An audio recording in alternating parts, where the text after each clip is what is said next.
सिंदेवाहीवरून नागपूरला एका लग्नाची वरात घेऊन जाणाऱ्या खासगी ट्रॅव्हल्सला शुक्रवारी सकाळी 8 वाजताच्या दरम्यान नागवीड नागपूर या राष्ट्रीय महामार्गावर नागपूरवरून येणाऱ्या कंटेनरने धडक दिली। भरधाव कंटेनरने ट्रॅव्हल्सला धडक दिल्याने 12 प्रवासी जखमी आहे।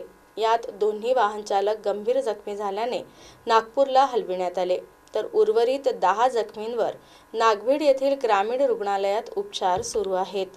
नागवीड नागपूर राष्ट्रीय महामार्गाने ट्रॅव्हल्स बस नागवीडवरून नागपूरकडे जात होती। दरम्यान विरुद्ध दिशेने येणाऱ्या कंटेनरने ट्रॅव्हल्सला जबर धडक दिली।